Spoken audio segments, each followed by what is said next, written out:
फिर भी सामने वाला जी बैठे हैं, बस उनके में बैठे हैं कि जैसा भी हो बुलाए। बाकी तो सर्दी खांसी जुकाम कफ पिछले 5 दिन से ही हालत खराब है।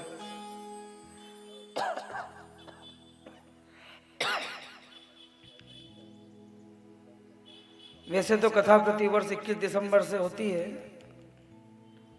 लेकिन किसी कारणवश यह कथा कुछ आगे बढ़ाई गई, इसे सबको मालूम है।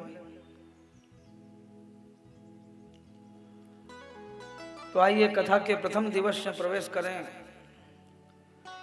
अकारण करुणालय वरुणालय कल्पतरुवांछित भगवान बालकृष्ण की वांग्मय प्रतिमा श्रीमद् भागवत महापुराण को नमन करते हुए उपस्थित विद्वज्जन गण संतगण श्रोतागण को नमन करते हुए आज कथा के प्रथम दिवस में प्रवेश करें।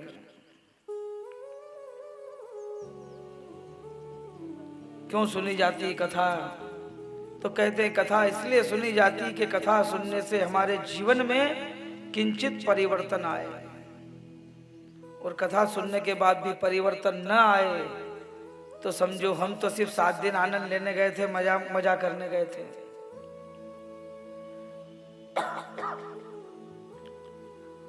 और अभी तो देखो दाहोद में भी कथाओं की गंगा बह रही है। किसी जमाने में दाहोद में कथा बड़ी कम सुनने को मिलती थी, और अभी तो देखो दाहोद में भी कथाएं हो रही है। इसलिए जहां भी अवसर मिले कथा में जरूर जाए। टीवी पे तो जब देखे जब कहीं हो नहीं रही।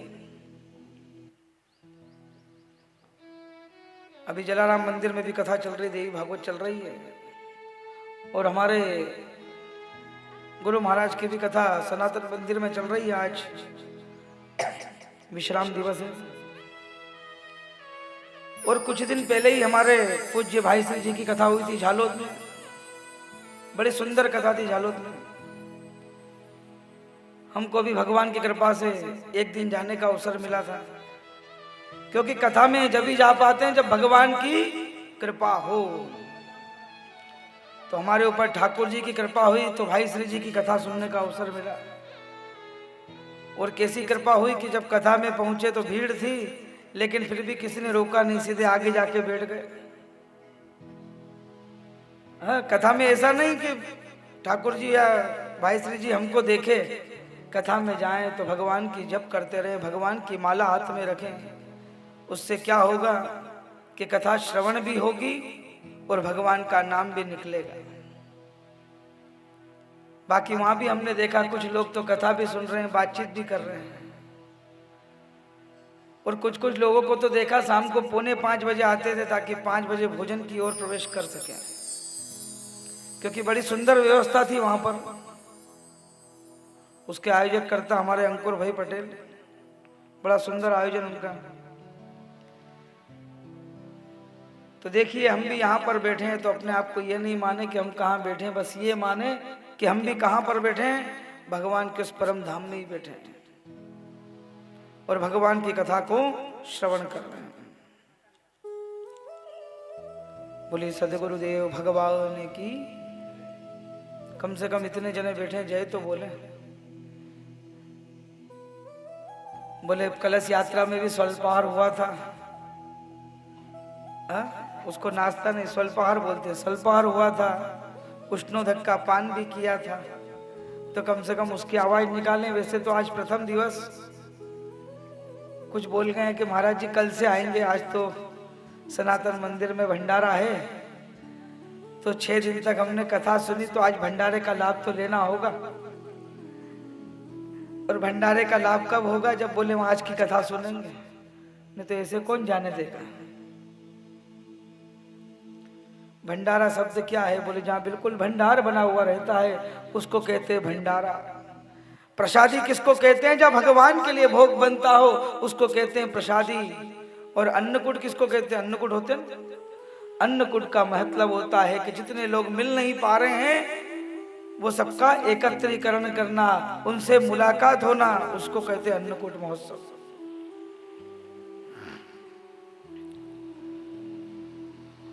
तो कहते हैं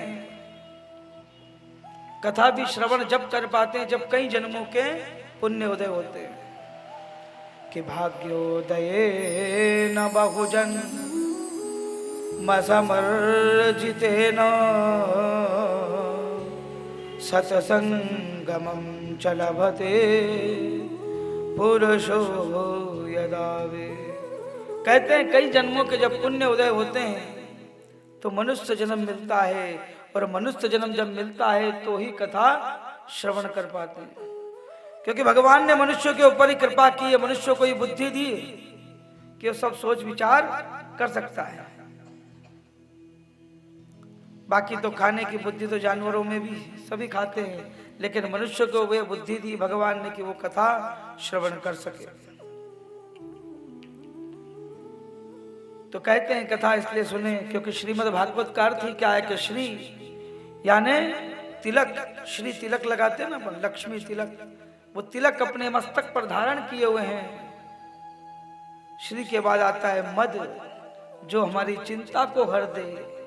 और भागवत का मतलब क्या है कि जो भगवान का हो जाए वो भागवत, जो भगवान से अपना संबंध जोड़ ले वो भागवत, और जो अपने जीवन को भगवान के ऊपर ही समर्पित कर दे वो भगवत। भागवत के बहुत सारे अर्थ हैं। जिसने अपने मन को भगवान के चरणों में सौंप दिया वो भी भागवत। प्रेम से कहिए जय श्री कृष्ण। अब कोई कहे बार बार महाराज जी जय श्री कृष्ण क्यों बुलाएं, हम तो बिल्कुल बैठे हैं मौन व्रत धारण करके। तो कहते हैं जय श्री कृष्ण इसलिए कहा जाता है कि कथा में निद्रा देवी बीच में नहीं आ जाए। नहीं तो कथा सब सुनी श्रवण करी जाती तो निद्रा जरूर आती है, किसी को भी आ जाती है, हम भी सुने तो हमको भी आ जाए। आगे कहा प्रथम श्लोक में कि सच्चिदानंद रूपाय विश्वोत्पत्त्यादि हेतवे और तापत्रय विनाशाय श्री कृष्णाय वयं नमः। तीन बातें कही है, सत्य, चित्त और आनंद। ये तीनों ही भगवान के स्वरूप हैं। भगवान से कहते हैं सत्य, यानी जब दुनिया बनी तो पहले भी सत्य था, मध्य में भी सत्य और अंत में भी सत्य रहता है। दूसरी बात क्या कही है कि चित्त, चित्त यानी प्रकाश। हमको कुछ पढ़ना होता है तो प्रकाश की व्यवस्था करना होती है।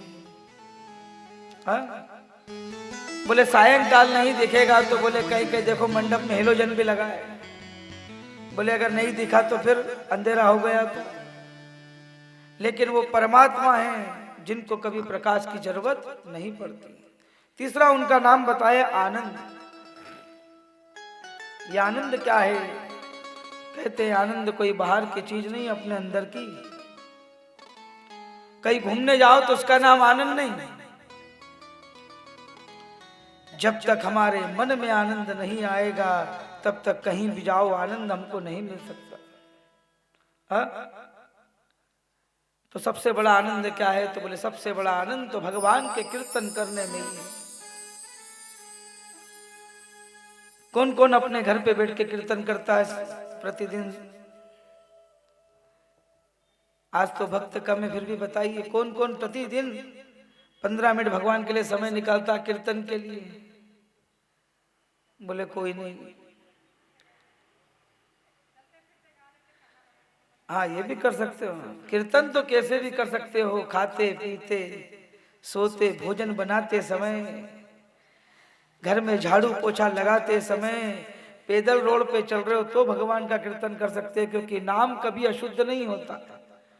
जितना नाम जपोगे उतना ही हमारा बैलेंस बढ़ता जाता है। देखो एक बार रुपये पैसे का बैलेंस तो यही खत्म हो जाएगा, लेकिन भगवान के नाम का जो बैलेंस है वो खाली नहीं होता है। अब बताओ आपने कभी ये सुना है? ये तो सुना होगा कि करोड़पति एक ही दिन में रोड़पति हो गया, लेकिन ये सुना एक पढ़ा लिखा व्यक्ति एक ही रात में मूर्ख हो गया, सारी पढ़ाई छूट गई। इसलिए नाम जो जपोगे, जो हमने पढ़ा है वो हमारे काम ही रहता है। इसलिए गोविंद के कीर्तन में ही सुख है कि कबीरा सब जग निर्धना धनवंता नहीं कोई, और धनवंता सोई जानिए जाके पास राम नाम धन होए। आप नौकरी करते हो तो भगवान का स्मरण करते रहे, जरूरी नहीं है कि मंदिर जा रहे हैं, ये जरूरी नहीं कि आप कथा में ही बैठे हैं, लेकिन ये जरूरी है कि भगवान का नाम आपने लिया कि नहीं लिया। कार में जा रहे हैं, बड़ौदा जा रहे हैं, तो ही भगवान का नाम स्मरण कर सकते हैं। हा? अपनी पुत्री के लिए कोई कॉलेज में जा रहे हो तो वो तो गई है, लेकिन हम बैठे बैठे गप्पे मारे, ऐसा नहीं। भगवान का नाम स्मरण करें।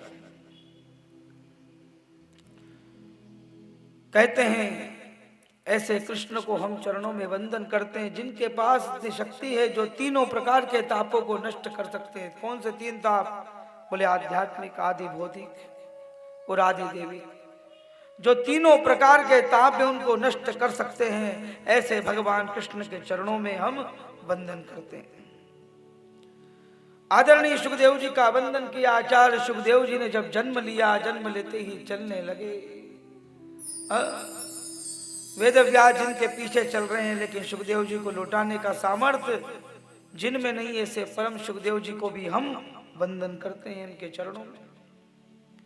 कहते हैं आइए हम भी इस स्थान पर चलें जिसका नाम है नैमिषारण्य, जहां पर भगवान की कथा कभी विश्राम होती ही नहीं। सूत जी महाराज ने जितने भी पुराणों को सुनाया वो कहां पर सुनाया? बोले नैमिषारण्य।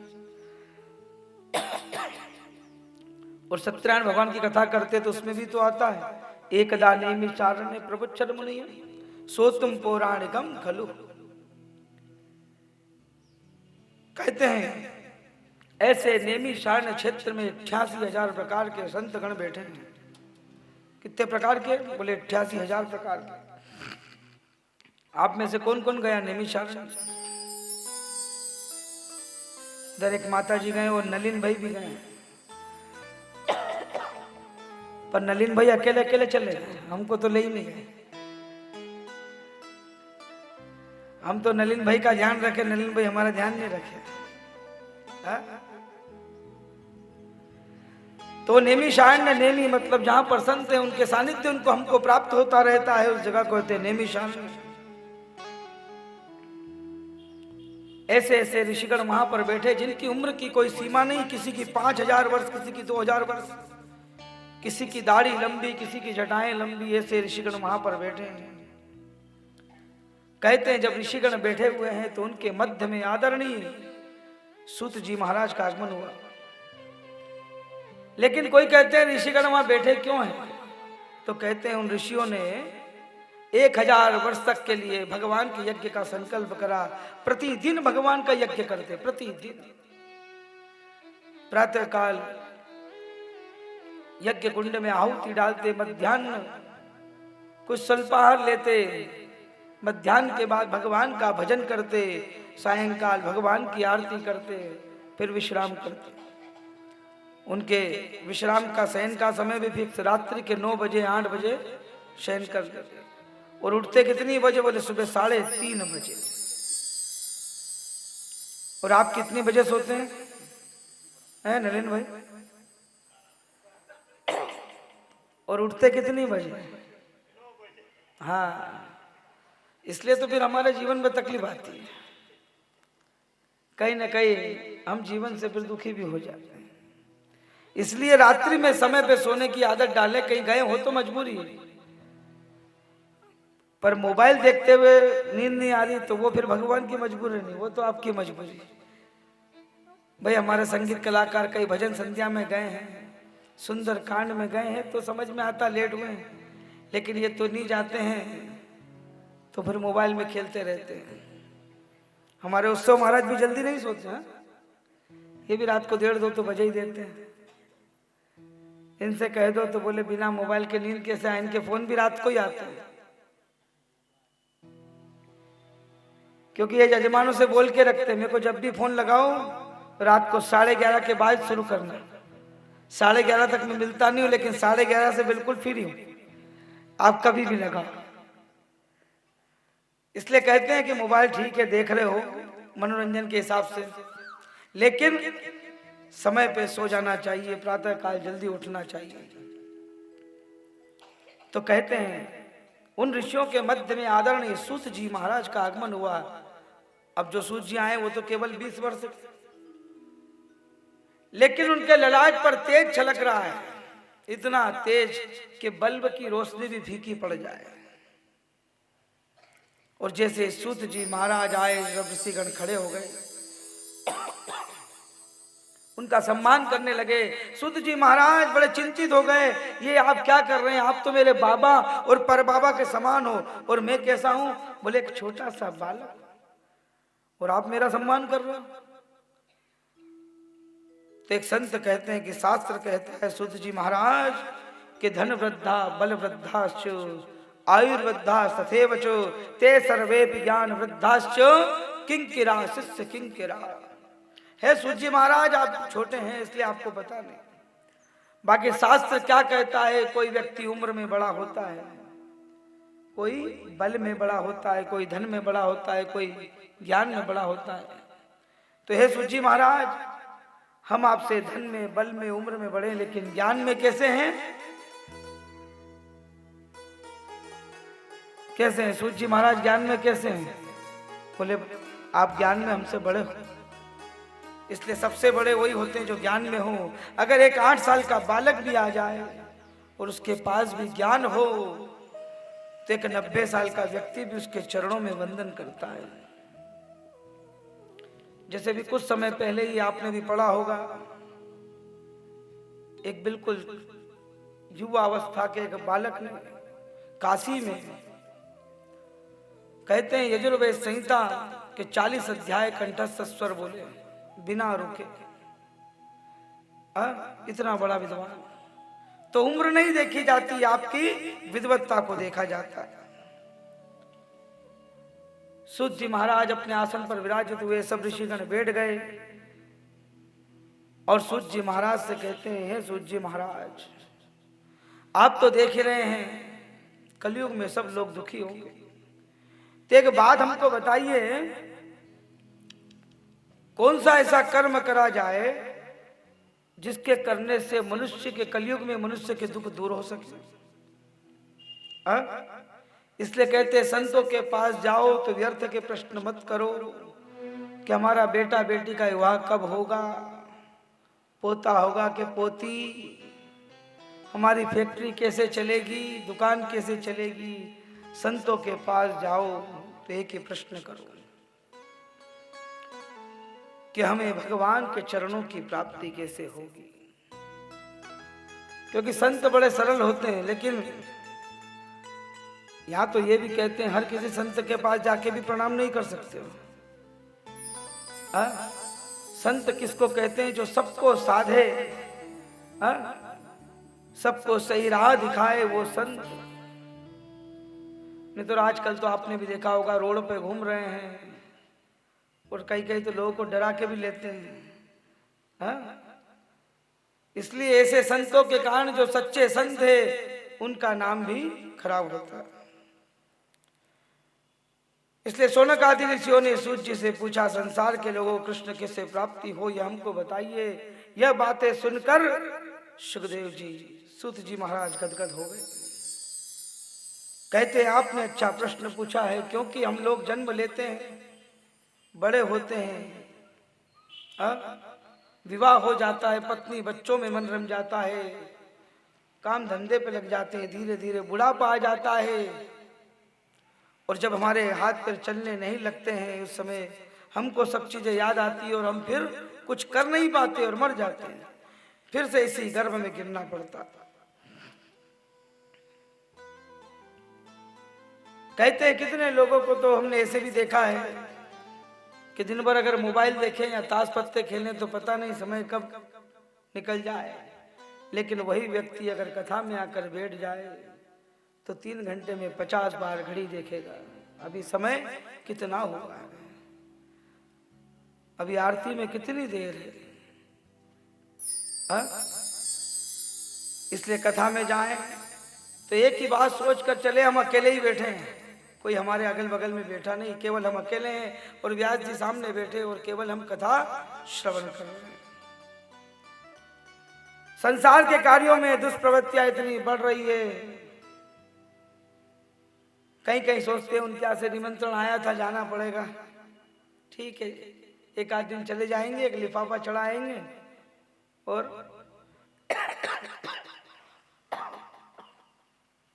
प्रसादी लेकर घर आ जाएंगे, अनमने मन से भाव।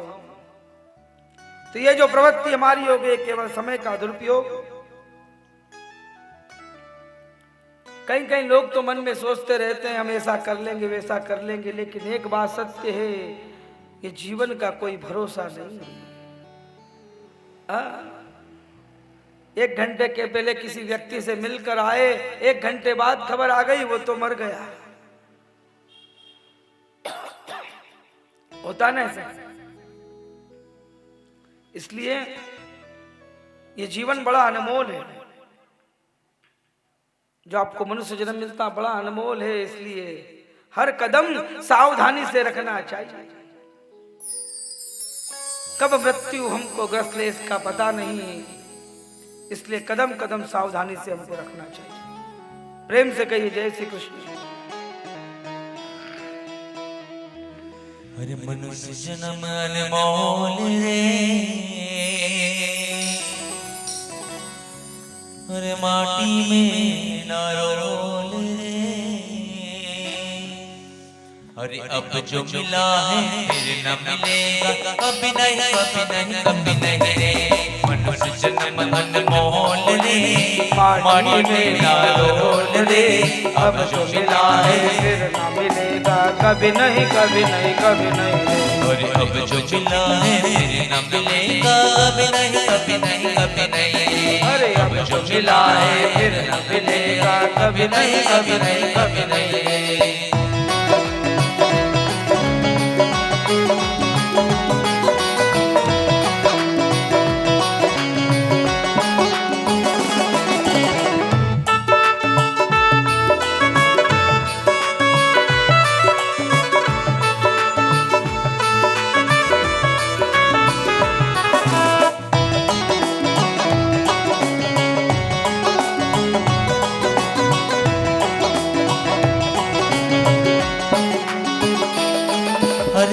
सत्संग में जाया है, भजन प्रभु के गाया है। तू सत्संग में जाया है, भजन प्रभु के गाया। और सांझ सवेरे बैठ के मंदिर ध्यान प्रभु का लगाया है। सांझ सवेरे बैठ के मंदिर ध्यान प्रभु का लगाया। अरे नंद का कुछ मोल ले, माटी में ना रोल ले, अब जो मिला है फिर न मिलेगा कभी नहीं, कभी नहीं, कभी नहीं। मनुष्य जन्म अनमोल रे, माटी में ना रोल रे, अब जो मिला है फिर न मिलेगा कभी नहीं, कभी नहीं, कभी नहीं।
बुद पानी का मत कर झूठ जवानी का। सोच समझ कर चलना रे, पता नहीं जिंदगानी का। सोच समझ कर चलना रे बंदे, बता नहीं जिंदगानी का। सोच समझ कर चलना रे, पता नहीं जिंदगानी का। सोच समझ कर चलना रे बंदे, बता नहीं जिंदगानी का। सबसे मीठी मीठा मीठा मीठा सबसे मीठा बोल रे, माटी में न रोल रे, अब जो मिला है फिर न मिलेगा कभी नहीं कभी नहीं कभी नहीं रे, मनुष्य जन्म अनमोल रे, माटी में न रोल रे, अब जो मिला है फिर न मिलेगा कभी नहीं कभी नहीं कभी नहीं। रे, अब जो मिला है फिर न मिलेगा कभी नहीं कभी नहीं कभी नहीं रे, अब जो मिला है फिर न मिलेगा कभी नहीं कभी नहीं कभी नहीं। कोई शिक्षक नहीं आया जीने देने वालों बगासी लेने वालों नींद लेने वालों की। प्रेम से कही जय श्री कृष्ण। देखो भजन भी करते हो तो भजन का मतलब भी समझ में आए तो बड़ा आनंद आए। हाँ? क्या भजन गाया कि मनुष्य जन्म अनमोल रे और माटी में मरो, क्योंकि हम क्या एक माटी तो हैं। क्या है हमारा ये शरीर पुतला एक माटी का, जो आखिरी में भी माटी में मिल जाता है। क्योंकि जो आत्मा रहती है एक सूक्ष्म रूप में हमारे शरीर में रहती है, और कब वो नाभि मंडल से बाहर निकल जाए इसका पता नहीं चलता है। लेकिन आज के समय में मानव इतना दुखी क्यों? क्योंकि मानव की सबसे बड़ी भ्रांति है कि चिंता ज्यादा करता है और चिंतन नहीं करता है। चिंता होती संसार की और चिंतन होता है भगवान का। अब चिंता कितनी प्रकार की होती है?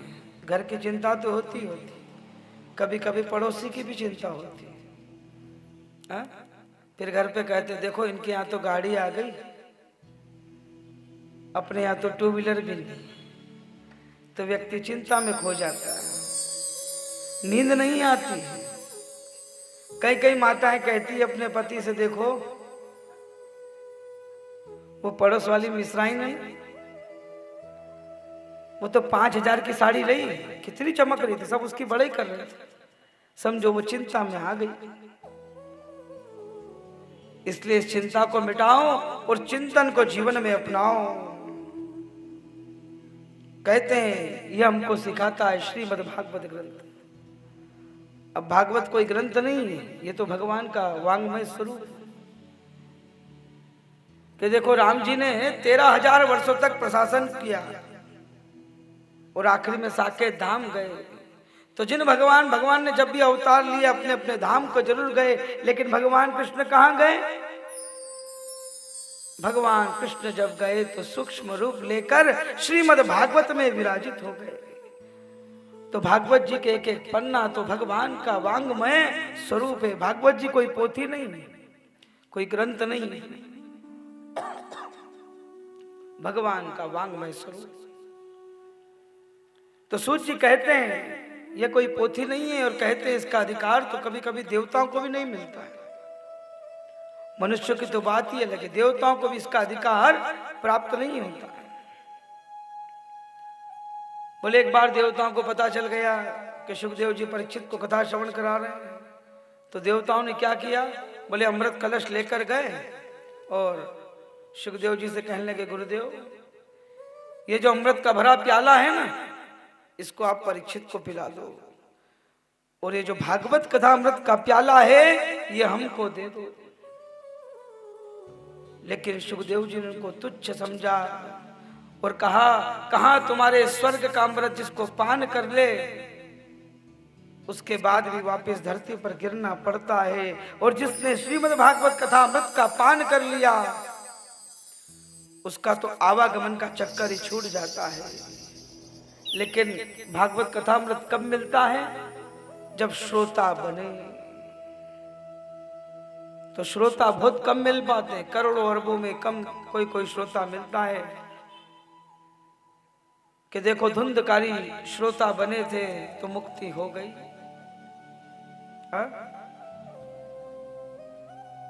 नारद जी श्रोता बने तो उनके मन की सब भ्रांति दूर हो गई। भक्ति ज्ञान वैराग्य के श्रोता बनकर आए तो उनका दुख मिट गया। शौनक आदि ऋषिवर श्रोता बने तो उनके कष्टों की निवृत्ति हो गई। राजा परीक्षित श्रोता बने तो उनके सारे संकट हट गए और 7 दिन में उन्होंने मुक्ति पा ली। तो जब वो मुक्ति पा सकते हैं तो हम क्यों नहीं? लेकिन उसके लिए श्रोता बनना पड़े। तो कहते हैं सुखदेव जी ने देवताओं को वहां से भगा दिया। देवता ब्रह्मा जी के पास गए, बोले प्रभु ये भागवत क्या है कि जिसको हमको नहीं दी, अमृत भी छोड़ दिया। ब्रह्मा जी ने कहा ठीक है, एक काम करते हैं, एक तराजू लाए, एक पलड़े में दुनिया के सारे ग्रंथों को रखा और दूसरे पलड़े में कहते हैं श्रीमद् भागवत ग्रंथ को रखा। अब बताओ, जिसमें वजन ज्यादा होगा वही झुकेगा, तो किसको झुकना चाहिए? तो वजन था श्रीमद् भागवत में। तो श्रीमद् भागवत वाला जो पलड़ा था वो कहते हैं नीचे की ओर आ गया। ब्रह्मा जी ने कहा देवताओं से इसे कोई पोथी मत समझो, ये तो भगवान का वांग्मय स्वरूप है। कहते हैं इसके श्रवण से जीवन धन्य हो जाता है। नारद जी ने जन जन में इसका प्रचार करने के लिए अपने पिता ब्रह्मदेव से इसको पढ़ तो लिया, लेकिन इसके सप्ताह श्रवण की जो विधि थी वो किससे सीखी?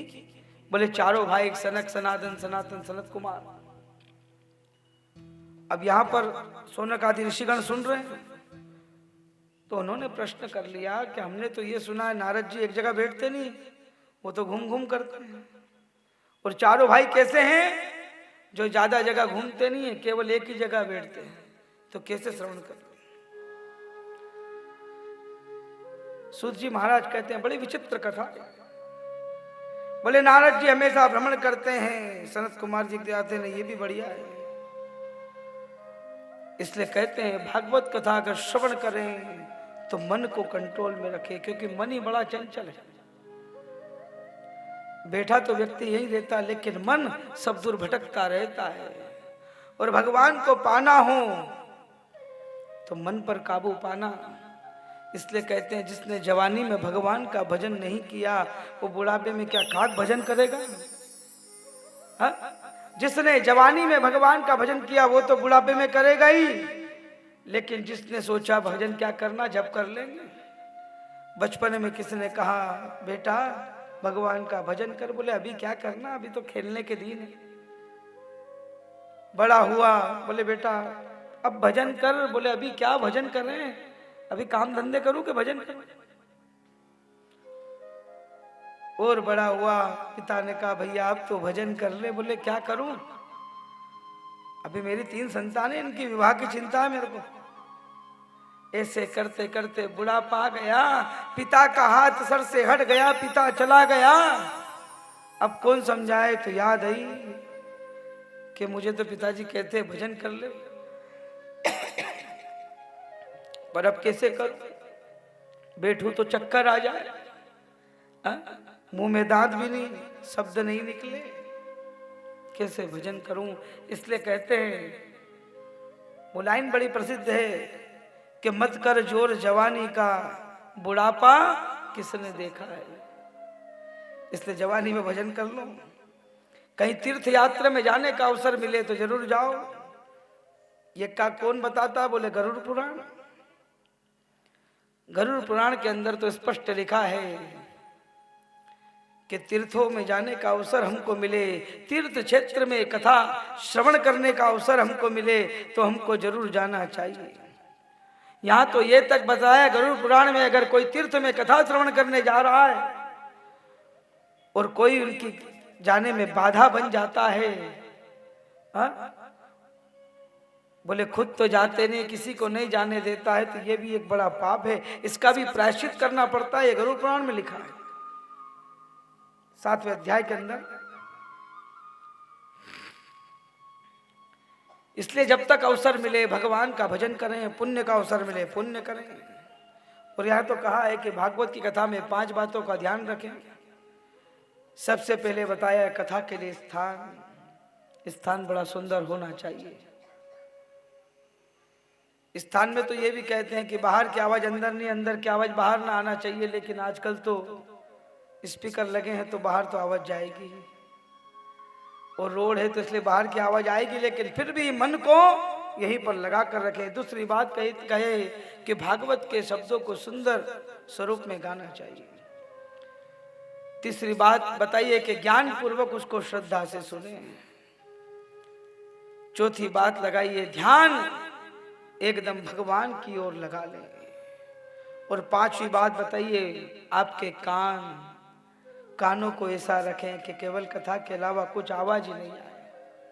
हाँ? और कहते हैं अगर हमारे कान कथा के श्रवण में ही जुड़ गए तो हमारा कल्याण हो जाएगा। अब सनत कुमार ऐसे संत हैं जो कहीं घूमते नहीं और नारद जी कैसे हैं जो ज्यादा कहीं बैठते नहीं। सुना किसने कि नारद जी एक ही जगह बैठ गए हो घंटों तक? नारद जी बैठते नहीं।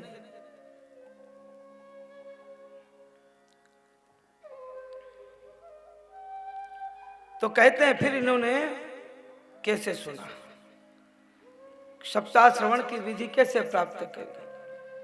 तो कहते एक बार नारद मुनि बड़े तीव्र गति से दौड़े दौड़े जा रहे, बड़े दुखी। चारों भाई जहां पर बैठे थे वहां से नारद जी निकले। चारों भाइयों ने रोका, ओ नारद जी इतने दुखी हो, कहां जा रहे हैं? अरे हमने तो ये सुना है कि अगर कोई दुखी हो ना तो नारद जी को देख ले तो वो सुखी हो जाता है, रोता हुआ हंसने लग जाता है और हंसता हुआ रोने भी लग जाता है। नारद जी का बड़ा स्वभाव। क्या बात है, क्यों दुखी हो, क्या कारण है आपके दुखों का? तो नारद जी कहते हैं प्रभु क्या बताऊं आपको, मैं पृथ्वी पर श्रेष्ठ समझकर पृथ्वी पर आया। सेतुबंध रामेश्वर में गया, जगन्नाथपुरी में गया, बद्री विशाल में गया, द्वारिकाधीश की नगरी में गया, लेकिन जब वृंदावन की बगल से जो गुजर रहा था तो मैंने वहां पर क्या देखा? एक युवान स्त्री एक वृक्ष के नीचे बैठी रो रही है। उसके पास दो वृद्ध पुरुष मूर्छित अवस्था में पड़े हैं। वो देवी ने मुझे अपने आप पास बुलाया, मैंने कहा कहो। बोले हमारे दुखों को तुम दूर करो। नारद जी ने कहा ठीक है, आपका परिचय दो, आप कौन? बोले मैं भक्ति। क्योंकि कलयुग में भक्ति तो जवान है, भक्ति तो व्यक्ति करता है, लेकिन ज्ञान वैराग्य का बुढ़ापा आ गया है। आजकल हर व्यक्ति ज्ञान की बात करने लग जाता है, जिसको अवसर मिले वो ज्ञान की बात करने लग जाए। और दूसरा व्यक्ति भी बोलता बड़ी ज्ञान की बात कर रहे हो, मेरा अवसर आए तो बताऊं। तो यहां पर तो हर कोई ज्ञानवान है। आप किसी को जरा सा बोल दो, व्यक्ति ज्ञान की बात देना शुरू करते। इसलिए ज्ञान वैराग्य कैसा हो गया? बुढ़ापा। वैराग्य क्या होता है? जंगल में जाना कोई वैराग्य थोड़ी। जंगल में आप भजन कर रहे हो कोई बड़ी बात थोड़ी। लेकिन जो व्यक्ति गृहस्थ में रहकर, परिवार के बीच में रहकर, गृहस्थ में हो, परिवार में हो, सारे धंधों में फंसा हुआ हो, उसके बावजूद भगवान का भजन करता हो, उसको कहते हैं वैराग्य। भगवान का भक्त कौन? जंगल में जाने से भक्ति प्राप्त नहीं। भक्त कौन? बोले जिसके आगे भी धंधा हो, पीछे भी धंधा हो, ऊपर भी धंधा, नीचे भी धंधा, दाएं धंधा, बाएं धंधा, हर प्रकार से घिरा हुआ हो। इसका मतलब बोले घर परिवार से घिरा है। पत्नी कहती जाओ कमा के लाओ, बेटे कहते हमको ये चाहिए, पिता कहते जाओ बेटा दुकान देखो, दुकान बंदी हो जाए, बाहर निकले तो धंधे का टेंशन, ये सब चीज ने घेरा हो। इसके बावजूद अगर वो भगवान का भजन करता है तो वही भगवान का भक्त है। बाकी अकेले जंगल में गए हो तो वहां तो फिर कभी कभी तो जंगल में जाके भी मन नहीं लगता। कहते तो है राम राम राम राम, और मन में विचार भी आता है फालतू आ गए। इसलिए सबसे बड़ा गृहस्थ जीवन को सबसे बड़ा धर्म बताया है।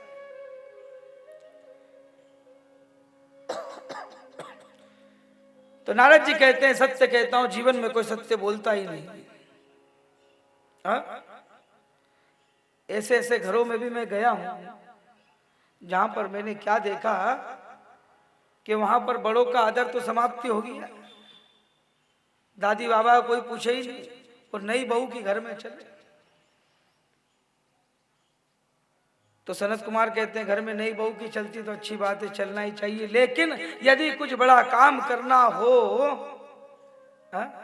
तो दादी बाबा की सलाह लेना चाहिए। लेकिन कौन सलाह ले? यहाँ तो सलाह किससे लेते हैं? बोले साले से। और साले बड़े चतुर भी होते हैं, ऐसा नहीं कि सबके बाकी चतुर तो होते, कोई कोई तो सुंदर लाल जैसा भी होता है। और ब्रज में तो कहावत है ना,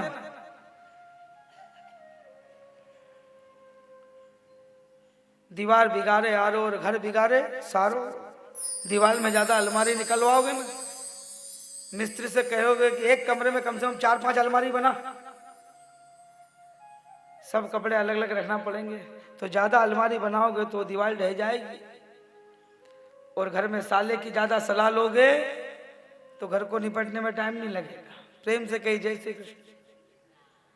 इसके उदाहरण कौन है? बोले कौन है इसके उदाहरण?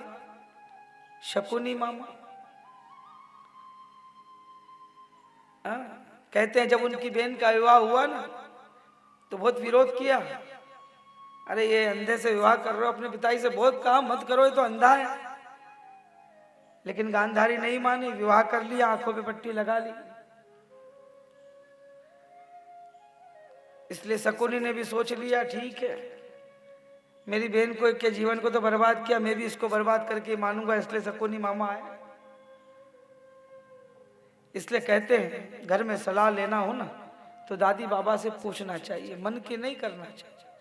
कभी कभी बच्चे मन की कर लेते हैं, फिर दुख उठाते हैं, बोले ये तो सब कर लूंगा, बोले ये तो मेरे बाएं हाथ का काम है। इसलिए कोई भी सलाह लेना हो तो दादी बाबा से पूछना चाहिए। घर घर में गया, मुझे कहीं भी शांति नहीं मिली। अधर्म का मित्र कली है, उसके लोगों ने बुद्धि को विकृत बना दिया। लेकिन जब श्री धाम वृंदावन में गया तो वो स्थान देखा जो मैंने आपको बताया। मैंने बड़ा प्रयत्न करा भक्ति देवी के कष्ट की निवृत्ति करने के लिए, लेकिन कुछ हुआ नहीं। वेदों का पाठ करा, पुराणों का वाचन करवाया। अब मेरे को आपसे मिलना हो गया, आपका दर्शन हो गया। बताओ कि भक्ति देवी के कष्ट की निवृत्ति कैसे होगी और ज्ञान वैराग्य का बुढ़ापा दूर कैसे होगा, बताओ मुझे। और तीसरी बात है कि आकाशवाणी हुई थी, उसने कहा था कि इन तीनों के कष्ट की निवृत्ति करना हो तो सत्कर्म करो। अब ये सत्कर्म क्या है? चारों भाइयों ने कहा देखो नारद, ज्ञान वैराग्य के बुढ़ापे को दूर करने का, भक्ति देवी के कष्ट को निवृत्ति करने का साधन एक ही। बोले क्या है?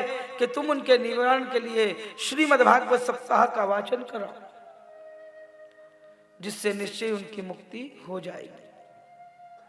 और पितरों की मुक्ति के लिए भागवती बताई है। अपने स्वयं के कल्याण करना हो तो श्री पुराण बताया है। घर में मर्यादा में कैसे रहना है, कैसे जीना है, तो ये कौन सिखाता है? बोले श्री राम कथा। और देवी भागवत हमको सिखाती है कि भगवान की भक्ति कैसे करें। तो सब ग्रंथों के कुछ न कुछ निवारण। तो बताइए, चारों भाइयों ने बता दिया। नारद जी ने कहा लेकिन मैंने तो वेदों का पाठन किया है, चारों वेदों का पाठन किया, 18 पुराणों का वाचन कराया, फिर भी कुछ नहीं हुआ, तो ये भागवत जी से क्या होगा? सनत कुमार बोले वेद वृक्ष है, भागवत उसका फल है, और वेद रूपी कल्प वृक्ष का अमृतमय जो फल है वही श्रीमद् भागवत है। और जो स्वाद फल में होता है वो पत्तों में नहीं होता, वृक्षों में नहीं होता। बताओ, कोई वृक्ष की जड़ आप खाते हो? कोई वृक्ष के पत्ते खाते हो? आम के पत्ते खाते हो? क्या आम खाते हो? हाँ बोलिए अल्पाबेन, आम खाते हो कि आम के पत्ते खाते हो? हाँ, तो स्वाद काय में रहता? बोले फल में। नारद जी के समझ में आ गया, बोले ठीक है, कहाँ करें? बोले एक काम करो, हरिद्वार में करो। गंगा जी का एक सुंदर तट है, आनंद, वहां व्यास मंच लगाया, चारों भाई आसीन हो गए। क्योंकि भागवत कराने वाले विरक्त थे और भागवत करने वाले भी विरक्त। विरक्त मतलब जिन्होंने शादी नहीं करी। यहाँ तो एक तो ये भी कहा कि एक बार नारद जी के मन में भी भगवान ने ऐसी माया भर दी थी कि नारद जी के मन में भी विचार आ गया था मेरा विवाह होना चाहिए। क्योंकि भगवान समय समय पर सबको दिखा भी देते हैं कि सब चीज का असर क्या। तो भगवान ने माया से उनके मन में ऐसा भर दिया उनका विवाह होना चाहिए। नारद जी को पता चला एक राजकुमारी का विवाह होने वाला, स्वयंवर है। तो राम जी के पास चले गए, भगवान विष्णु के पास गए और भगवान से क्या कहते हैं, प्रभु आज मैं भी स्वयंवर में जाने वाला हूं, आपके जैसा मेरे को भी चेहरा बना दो। तो भगवान ने उनका चेहरा कैसे बना दिया? हाँ, वानर जैसा चेहरा बना दिया। अब कोई उस समय दर्पण तो था नहीं जो आज के जैसा दर्पण के कांच के सामने 10 मिनट लग जाए, पाउडर बरोबर लगा कि न लगा, क्रीम बरोबर लगी कि नहीं लगी। हाँ, व्यक्ति चेहरा बड़ा रगड़ कर देखता है कांच के सामने। पर एक बात, कांच के सामने अगर आप 10 मिनट तक एक ही नजरें मिला के देखो ना तो आपका सर दुखने लग जाए। पर एक नजर हम मिलाते नहीं। व्यक्ति का चेहरा इतना है कि अगर 10 मिनट तक एक ही नजर से हमारा खुद का चेहरा देखे ना तो हम भी भयभीत हो जाए, हमारा चेहरा भी डरावना लगे। तो नारद जी वहां पर चले गए, बैठ गए आसन पर। बोला क्या सोचना है, वो आएगी वरमाला तो मेरे गले में डालेगी। कहते हैं भगवान ने 2 गणों को भी भेज दिया, जय विजय भी पहुंच गए, उनके सिंहासन के पीछे खड़े बड़ाई कर रहे। बोले देखो ये कितने सुंदर दिख रहे हैं, राजकुमारी वरमाला तो इनको ही पहनाएगी। नारद जी बिल्कुल गदगद हो रहे हैं, किसी की बड़ाई कर दो ना, फूल के बिल्कुल कोपा, जैसे फूल गुब्बारा फूल जाता वैसा हो जाता। मेरी बड़ाई हो रही, मेरा नाम हो रहा है। इसलिए कह कह तो कहते हैं भैया काम बोलता नाम नहीं बोलता है। आपका नाम कहीं आया तो ठीक है, नहीं आया तो ठीक, हमको क्या लेना देना, नाम से कोई लेना देना नहीं है। आपका काम ही ऐसा होना कि 10 व्यक्ति आपकी बड़ाई करे। नहीं तो नाम में भी तकलीफ हो जाती, नाम आए ना तो व्यक्ति बड़ाई नहीं करे। तो राजकुमारी माला लेकर आ रही है और कहते उसी पंक्ति के आखिरी कोने पर भगवान खुद भी आ गए।